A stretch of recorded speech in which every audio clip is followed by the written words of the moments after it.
are considering these people, regardless of their status, members of their community, members of the city community as residents, and engaging them on the basis that because they are here, they should have a say in decisions that affect their lives.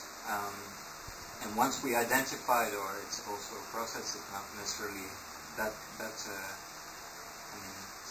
separate steps, but we try to, once we have identified those practices also from NGOs, we try to pull these people and pull this knowledge and information and capacity together and facilitate exchanges. So typically 2 mayors will meet and be able to discuss their initiatives, what worked, what failed, how they could do better, inspire their own practices from what others are doing.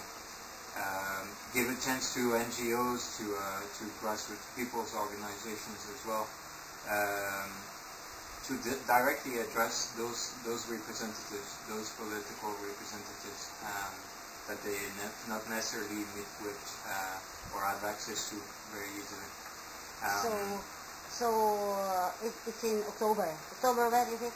October is the global forum, and then we have our set parallel initiatives. We are not only relating our work to the global forum on migration and development, but there was maybe one thing I could with regard to the media involvement.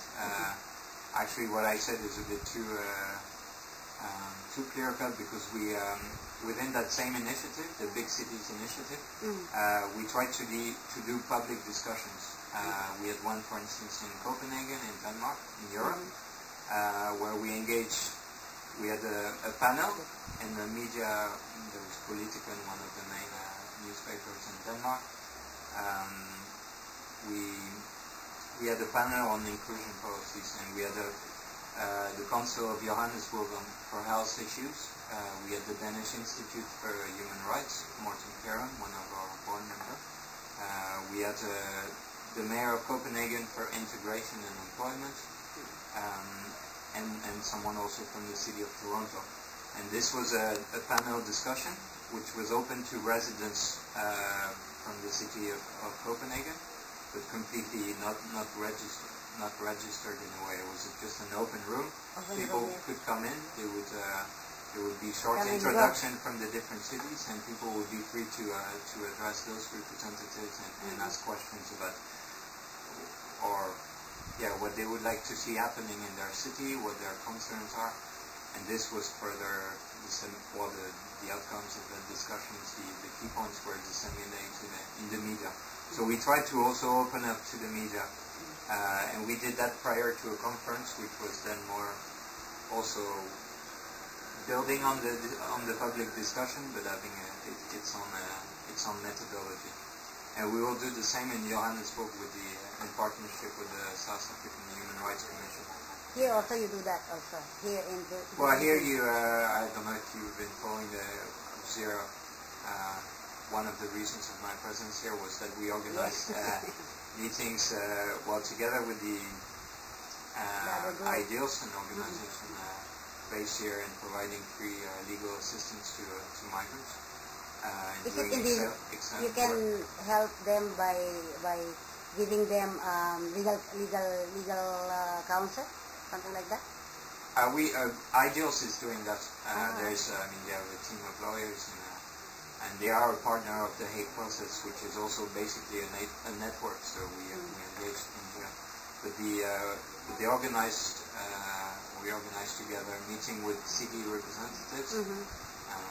And business representatives, trying to explore what can be their role and responsibilities, and within that regional context, that context in the Philippines, and relating it to the more global discussion. But it was very, very engaging discussion. The meeting with mayors, Mayor Del Monte, Quezon City, other mayors, and they had a very, very, I thought, very engaging conversation, and people. There was a large audience, including representatives of people's organizations who could address them directly. So it was a bit too.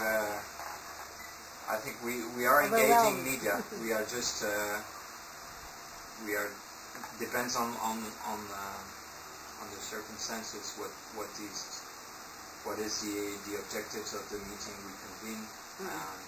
We might have, as I said, two sessions. One where there is an open discussions where the workshop participants are there to hear the concerns and take them on as they discuss the policies. It should be open in the public. Yeah, I think we as much as we can, we try to open it, because if you're talking about citizen or resident participation in cities, right? You want to engage people, whatever their status. It makes sense to, in your own initiative, to be inclusive, right? But there's always practical concerns. You have a meeting room. You can, so after the conference, what do you want to gain? What do you want to gain from this conference? The GFMD, the Global Forum? After this, Okay. What do you want? And the GFMD, the Global Forum on Migration and Development, is both an intergovernmental process and engaging civil society. We are just only one of the contributors, but our added value is that we're a process where we engage both governments and civil society and other stakeholders, academia, businesses. And so we want, in a way, that forum, I think, to be successful. It will not deliver solutions for global migration. It will not, at least not this year, deliver the global framework to deal with the concerns of OFWs or the concerns of receiving countries or migrants themselves or refugees. But it has a potential. It's a new initiative. After this session in Manila, there will be ongoing sessions in Greece, in Argentina, in Spain and Morocco, I think. So there's a perspective, and what we need to do is make sure that civil society organizations and governments are able to have a really constructive dialogue. And we try within our own initiatives and in our input to the Global Forum to achieve a little bit of that and show that it's possible to have both parties listening to what the other has to contribute.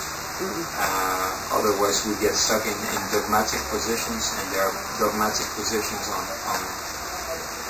from all parts. So we need to move the discussions to sometimes to looking at the potential. We address migration as a problem, as a fundamental problem, and there are huge.